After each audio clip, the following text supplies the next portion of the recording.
আপনারা দেখছেন time friend YouTube channel. জানাবো আজকের কিছু বাছাই করা গুরুত্বপূর্ণ খবর। প্রধান সংবাদগুলি জানার আগে দেখে নিন আজকের সংবাদ শিরোনাম। ইরান, চীন বা ব্রাজিল নয়, রাশিয়ার জন্য বুক চিতিয়ে লড়বে আমেরিকার এই কট্টর শত্রু। আরও এক দেশ ট্রাম্পকে নোবেল পুরস্কার দেওয়ার দাবি জানালো ভারতের কড়া জবাব। শিয়া এবং আমেরিকার মধ্যে উত্তেজনা বাড়ছে। দুদিন আগে ট্রাম্প রাশিয়াকে সাহায্য করতে দুটি নিউক্লিয়ার সাবমেরিন মোতায়েন করার নির্দেশ দিয়েছিলেন। এবার রাশিয়ার পাশে এসে দাঁড়িয়েছে আমেরিকার এক ঘোর শত্রু। এই তালিকায় ইরান, চীন বা ব্রাজিল নেই। এই দেশটি হলো ভেনেজুয়েলা, যেখানে রাশিয়া তাদের সবচেয়ে বিপজ্জনক অ্যারেশনিক হাইপারসনিক ক্ষেপণাস্ত্র ব্যবস্থা মোতায়েন করার প্রস্তুতি নিচ্ছে। এই খবরগুলো এমন সময় আসছে যখন সম্প্রতি পুতিন সংবাদ মাধ্যমের সামনে অ্যারেশনিক ব্যবস্থা সেনার হাতে তুলে দেওয়ার ঘোষণা করেছিলেন। এই ক্ষেপণাস্ত্রগুলোর পাল্লা 550 কিলোমিটারেরও বেশি। এটি ম্যাক 11 গতিতে লক্ষ্যবস্তুতে আঘাত হানতে পারে। ইরানের মেহের সংবাদ সংস্থা অনুযায়ী রাশিয়া বড় আকারে এগুলোর উৎপাদন করছে। যদিও ভেনেজুয়েলায় এগুলোর মোতায়েনের বিষয়ে রাশিয়ার পক্ষ থেকে কোনো আনুষ্ঠানিক ঘোষণা করা হয়নি, তবুও এটি নিশ্চিত বলে মনে করা হচ্ছে যে রাশিয়া এমনটা করতে যাচ্ছে, কারণ এর মাধ্যমে রাশিয়া পশ্চিমা প্রভাবের বিরুদ্ধে একটি ভূ রাজনৈতিক ভারসাম্য পাবে। গত বছর পরীক্ষা করা হয়েছিল। অ্যারেশনিক হাইপারসনিক ক্ষেপণাস্ত্রের পরীক্ষা রাশিয়া গত বছরই করেছিল। অভিযোগ রয়েছে যে পরীক্ষার সময়ও এই ক্ষেপণাস্ত্র দিয়ে ইউক্রেনের সামরিক ঘাঁটিতে লক্ষ্যবস্তু করা হয়েছিল। বলা হয় এই ক্ষেপণাস্ত্রের গতি এবং উড়ার ক্ষমতার কারণে একে প্রতিহত করা অত্যন্ত কঠিন। এটি মোবাইল লঞ্চার থেকেও উৎক্ষেপণ করা যেতে পারে। বিশেষ করে মাঝারি পাল্লার এই ক্ষেপণাস্ত্র শত্রুর নজর এড়িয়ে লক্ষ্যবস্তু ধ্বংস করতে দক্ষ বলেই মনে করা হচ্ছে। ভেনেজুয়েলায় ক্ষেপণাস্ত্র মোতায়েন করলে কি হবে? যদি অ্যারেশনিক হাইপারসনিক ক্ষেপণাস্ত্র ভেনেজুয়েলায় মোতায়েন করা হয়, তাহলে এই ব্যবস্থা দক্ষিণ আমেরিকা এবং ক্যারিবীয় অঞ্চলের কিছু অংশকে তার হামলার আওতায় নিয়ে আসবে। এতে ন্যাটো পরিকল্পনাবিদ এবং মার্কিন প্রতিরক্ষা কর্মকর্তাদের মধ্যে উদ্বেগ বাড়বে।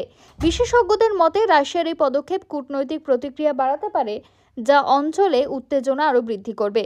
যদিও ক্রেমলিনের পক্ষ থেকে এখনও নিশ্চিত করা হয়নি যে ভেনেজুয়েলায় ক্ষেপণাস্ত্র মোতায়েনের পরিকল্পনা রয়েছে কিনা, তবে এটি মনে করা হয় যে রাশিয়া ভেনেজুয়েলা থেকে সমগ্র পশ্চিমকে নিশানা করতে চায়। আমেরিকার ঘোর শত্রু ভেনেজুয়েলা। ভেনেজুয়েলাকে আমেরিকার ঘোর শত্রু বলেই মনে করা হয়। এই শত্রুতার সূত্রপাত 1999 সালে হয়েছিল, যখন হুগো স্যাভেজকে রাষ্ট্রপতি করা হয়। সেই সময় তিনি আমেরিকার পুঁজিবাদী ব্যবস্থার তীব্র সমালোচনা করেছিলেন। 2002 সালে তিনি আমেরিকার বিরুদ্ধে অভ্যুত্থানের ষড়যন্ত্রের অভিযোগ আনেন। এরপরে নিকোলাস মাদুরোর কার্যকালে এই উত্তেজনা আরও বাড়ে, বিশেষ করে 2018 সালের বিতর্কিত নির্বাচনের পর, যখন আমেরিকা বিরোধী নেতা হুয়ান গুয়াইদোকে রাষ্ট্রপতি হিসেবে মেনে নেয় এবং ভেনেজুয়েলার ওপর কঠোর নিষেধাজ্ঞা আরোপ করে। তখন থেকে দুদেশের মধ্যে সম্পর্ক স্বাভাবিক হয়নি।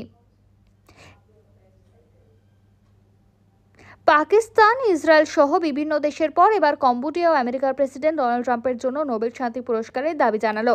কম্বোডিয়া শুক্রবার জানিয়েছে যে তারা প্রেসিডেন্ট ডোনাল্ড ট্রাম্পকে নোবেল শান্তি পুরস্কারের জন্য মনোনীত করবে। থাইল্যান্ডের সঙ্গে তাদের যুদ্ধ ট্রাম্পের হস্তক্ষেপেই বন্ধ হওয়ায় কম্বোডিয়া এই সিদ্ধান্ত নিয়েছে। কম্বোডিয়ার উপপ্রধানমন্ত্রী এবং প্রধান বাণিজ্য আলোচক সান চ্যানথোল সাংবাদিকদের সঙ্গে কথা বলতে গিয়ে বলেছেন, আমরা প্রেসিডেন্ট ট্রাম্পের প্রচেষ্টার জন্য কৃতজ্ঞ। তিনি শান্তি পুনরুদ্ধারে গুরুত্বপূর্ণ ভূমিকা পালন করেছেন এবং তাই তিনি নোবেল পুরস্কারের যোগ্য। গত সপ্তাহে ট্রাম্পের একটি গুরুত্বপূর্ণ ফোন কল দুদেশের মধ্যে দীর্ঘদিনের উত্তেজনা অবসানে নির্ণায়ক ভূমিকা পালন করেছে। থাইল্যান্ড কম্বোডিয়া যুদ্ধবিরতি চুক্তি এবং নোবেলের দাবি। এরপর সোমবার মালয়েশিয়ায় একটি যুদ্ধবিরতি চুক্তি হয়। এই সীমান্ত বিরোধ গত এক দশকে সবচেয়ে মারাত্মক ছিল, যেখানে এ পর্যন্ত অন্তত 43 জন নিহত হয়েছেন এবং উভয় দেশে 3 লক্ষেরও বেশি মানুষ বাস্তুচ্যুত হয়েছেন। হোয়াইট হাউসের মুখপাত্র ক্যারোলিন লেভিট এক্সে পোস্ট করে বলেছেন, এই শান্তি প্রেসিডেন্ট ট্রাম্পের কারণেই সম্ভব হয়েছে। তার নোবেল শান্তি পুরস্কার পাওয়া উচিত। কম্বোডিয়া জানিয়েছে, ট্রাম্পের এই পদক্ষেপের ফলে কেবল সীমান্তে শান্তি ফেরেনি, বরং আমেরিকা কর্তৃক তাদের উপর আরোপিত শুল্ক হারেও স্বস্তি মিলেছে। প্রাথমিকভাবে আমেরিকা কম্বোডিয়ার উপর 49% শুল্ক আরোপের হুঁশিয়ারি দিয়েছিল, যা প্রথমে 36% এবং এখন 19% নামিয়ে আনা হয়েছে। চ্যানথল বলেছেন, যদি এই হার 36% থাকতো, তাহলে আমাদের গার্মেন্টস এবং জুতো শিল্প সম্পূর্ণ ধ্বংস হয়ে যেত। ট্রাম্প প্রশাসনের উদ্যোগে আমরা স্বস্তি পেয়েছি। ভারতের প্রতিক্রিয়া, স্পষ্ট জবাব। ডোনাল্ড ট্রাম্প বহুবার ভারত-পাক সংঘাত বন্ধে নিজের ভূমিকার কথা উল্লেখ করেছেন, যা ভারত বারবার প্রত্যাখ্যান করেছে। যদিও তা সত্ত্বেও ট্রাম্প নিজের জন্য নোবেল চাইছেন। এই সংক্রান্ত একটি প্রশ্নের জবাবে ভারতের বিদেশ মন্ত্রক জানিয়েছে যে এই প্রশ্ন হোয়াইট হাউসকে জিজ্ঞাসা করা উচিত যে মার্কিন প্রেসিডেন্ট ডোনাল্ড ট্রাম্পকে যুদ্ধ এবং সংঘাত বন্ধের জন্য নোবেল শান্তি পুরস্কার দেওয়া উচিত কিনা। হোয়াইট হাউসের দাবি এবং ট্রাম্পের নোবেল আকাঙ্ক্ষা। হোয়াইট হাউসের প্রেস সচিব ক্যারোলিন লেভিট দাবি করেছেন যে মার্কিন প্রেসিডেন্ট বিশ্বজুড়ে অনেক সংঘাতের অবসান ঘটিয়েছেন, যার মধ্যে ভারত ও পাকিস্তানের মধ্যেকার সংঘাতও রয়েছে, তাই তার নোবেল পাওয়া উচিত।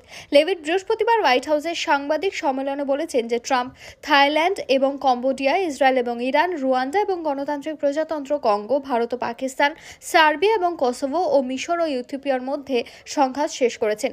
তিনি বলেছেন যে প্রেসিডেন্ট তার 6 মাসের কার্যক্রমে গড়ে প্রতি মাসে একটি শান্তি চুক্তি বা যুদ্ধবিরতি করিয়েছেন। প্রেস সচিব এও বলেছেন প্রেসিডেন্ট ট্রাম্পকে নোবেল শান্তি পুরস্কার দেওয়ার সময় এসে গিয়েছে। ট্রাম্প এই দাবি প্রায় 30 বার পুনরাবৃত্তি করেছেন যে তিনি ভারত এবং পাকিস্তানের মধ্যে উত্তেজনা কমাতে সাহায্য করেছেন এবং পারমাণবিক অস্ত্রধারী দক্ষিণ এশিয়ার প্রতিবেশী দেশগুলিকে বলেছেন যে যদি তারা সংঘাত বন্ধ করে তাহলে আমেরিকা তাদের সঙ্গে অনেক বেশি ব্যবসা করবে। অন্যদিকে প্রধানমন্ত্রী নরেন্দ্র মোদী এই সপ্তাহে সংসদে বলেছেন যে কোনো দেশের কোনো নেতা ভারতকে অপারেশন সিঁদুর বন্ধ করতে বলেনি। ট্রাম্প এই দাবি প্রায় 30 বার পুনরাবৃত্তি করেছেন যে তিনি ভারত এবং পাকিস্তানের মধ্যে উত্তেজনা কমাতে সাহায্য করেছেন এবং পারমাণবিক অস্ত্রধারী দক্ষিণ এশিয়ার প্রতিবেশী দেশগুলিকে বলেছেন যে যদি তারা সংঘাত বন্ধ করে তাহলে আমেরিকা তাদের সঙ্গে অনেক বেশি ব্যবসা করবে। অন্যদিকে প্রধানমন্ত্রী নরেন্দ্র মোদী এই সপ্তাহে সংসদে বলেছেন যে কোনো দেশের কোনো নেতা ভারতকে অপারেশন সিঁদুর বন্ধ করতে বলেনি। বিদেশ মন্ত্রী এস জয়শঙ্কর বুধবার স্পষ্টভাবে বলেছেন যে পাকিস্তানের সঙ্গে যুদ্ধবিরতি আনতে কোনো তৃতীয় পক্ষের হস্তক্ষেপ ছিল না। তিনি এও স্পষ্ট করেছেন যে সামরিক কোনো সম্পর্ক ছিল না। রাজ্যসভায় অপারেশন সিঁদুর নিয়ে বিশেষ আলোচনার হস্তক্ষেপ করতে গিয়ে জয়শঙ্কর বলেছেন যে 22 এপ্রিলের পেহেলগাঁও সন্ত্রাসী হামলা থেকে 16 জুন পর্যন্ত প্রধানমন্ত্রী মোদী এবং ট্রাম্পের মধ্যে কোনো টেলিফোনিক কথোপকথন হয়নি। বহু দেশ নোবেলের দাবি করেছে। এর আগে জুনে পাকিস্তান ও ভারত পাক সীমান্তে উত্তেজনা কমানোয় ট্রাম্পের ভূমিকার জন্য তাকে নোবেল শান্তি পুরস্কারের সুপারিশ করার কথা বলেছিল।